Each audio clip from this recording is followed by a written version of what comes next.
Quero apresentar minha esposa. Querida, esses são os irmãos Leroy e Paul Kopp, de Los Angeles, Califórnia. Prazer tê-los em nossa casa, irmão Kopp. Irmão Branham, nas suas duas grandes campanhas em Los Angeles, no Templo Calvary, notamos que o Senhor Jesus Cristo trabalhou consigo de modo muito especial com estes maravilhosos dons, discernindo o coração dos homens, tanto como as enfermidades dos corpos e os sinais de cura e milagres feitos. Achamos isso maravilhoso. Queremos, irmão Branham, saber mais sobre este ministério singular que Deus lhe deu. Pois bem, irmão Kopp, voltemos ao princípio. Nasci no leste de Kentucky, numa pequena choupana de madeira, perto de Burkesville, Kentucky. Na manhã de meu nascimento, meus pais me contaram que houve uma luz que entrou no quarto e pairou sobre mim. Meu pessoal não era religioso, não frequentava nenhuma igreja. Claro que isso causou grande agitação entre eles. Ela me tem seguido todos os dias da minha vida. Recentemente, o mundo científico tirou uma foto disso, como aparece aqui. Talvez estejam familiarizados com esta foto. Foi provado pela ciência que foi o único ser sobrenatural a ser fotografado cientificamente.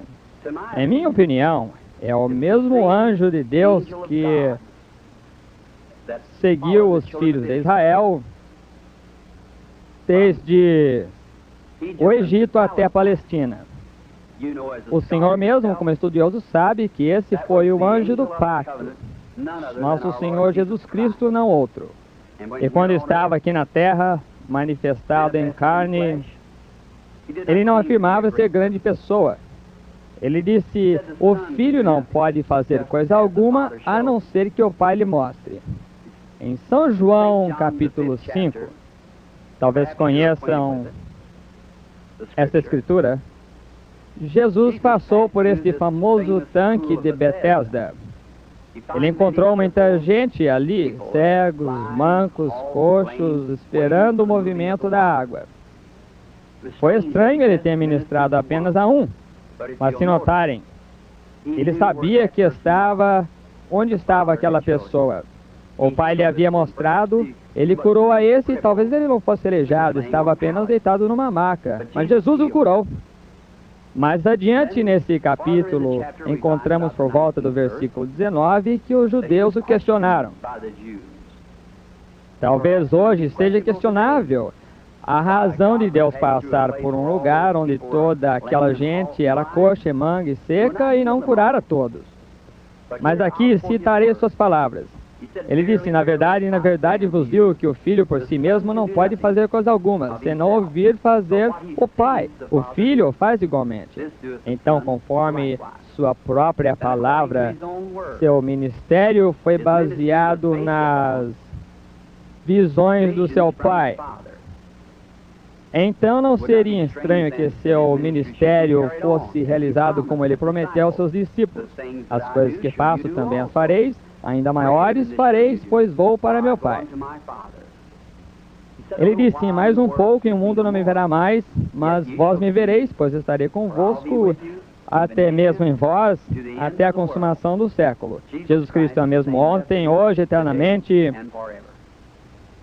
Creio que há uma confirmação nestes últimos dias da ressurreição de Jesus Cristo, vivendo entre seu povo, realizando os mesmos sinais e maravilhas que fez quando estava aqui na terra. Aos 7 anos de idade, nós mudamos de Kentucky para Indiana, numa estrada perto de onde moramos agora. Trazíamos a nossa água, então, de um poço a cerca de um quarteirão, suponho, atrás da velha casa campestre. Numa bela tarde de setembro, enquanto eu vinha da bomba com um pouco d'água, havia um grande álamo que ficava na metade do caminho, entre a bomba e a casa. Passando por ali, havia um remoinho de vento na árvore, o que chamamos aqui de torvelinho.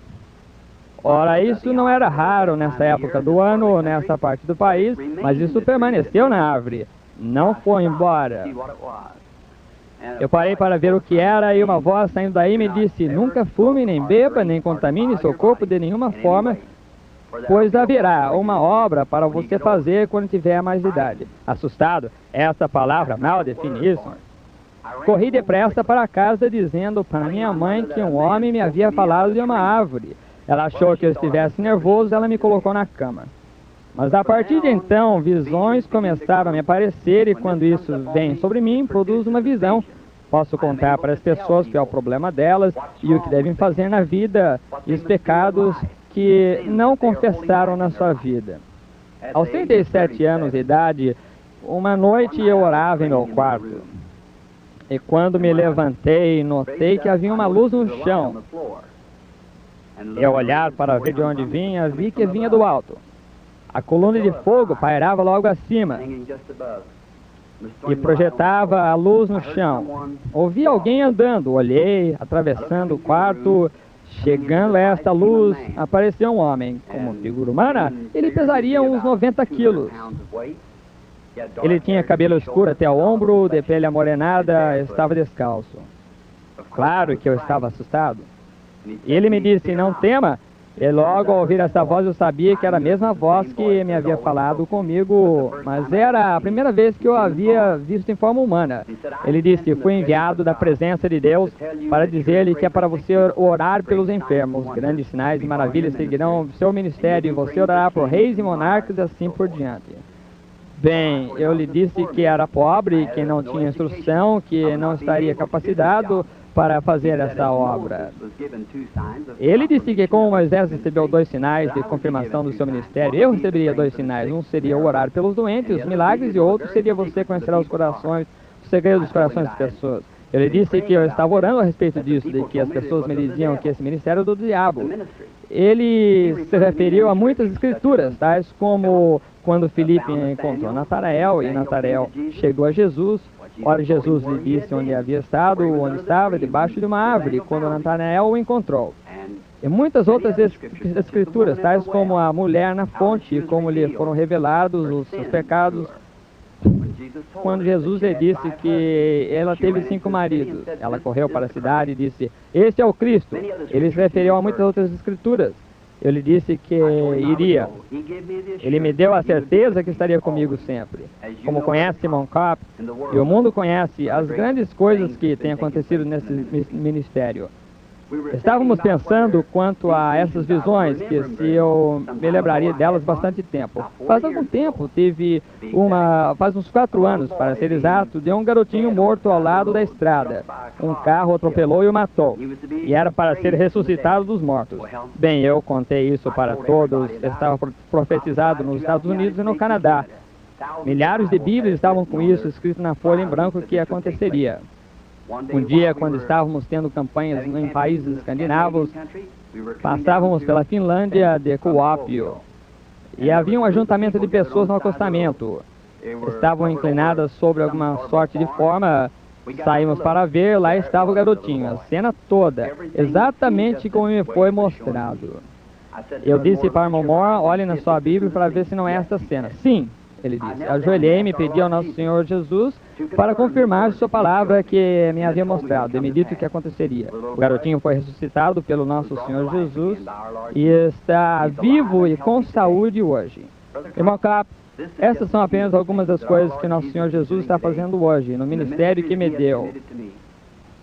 Em minha humilde opinião, isso é para confirmar sua palavra. As coisas que ele prometeu que aconteceriam nesse dia, estamos vendo ocorrer hoje. Agora, concernente às campanhas em Israel, irmão Kopp, terei muito prazer em servir ao nosso Senhor em Israel. Creio que meu ministério será muito efetivo aos judeus. Porque, como a Escritura diz, os judeus buscam sinais, os gregos sabedoria. Cremos que muitos judeus e outros na Terra Santa crerão que o Senhor Jesus Cristo é o Messias, quando virem um cristão cumprindo a profecia de Joel no Antigo Testamento. Sim, irmão Kopp. Tenho certeza que se refere à profecia de Joel no Antigo Testamento, Joel 2:28, como profetizou, dizendo: Nos últimos dias, ele derramaria do seu espírito sobre toda a carne. Os filhos e as filhas profetizariam, os velhos teriam sonhos e os jovens teriam visões. Bem, irmão Branham, creio que teremos que nos despedir por agora. Certamente foi um grande prazer e muito edificante.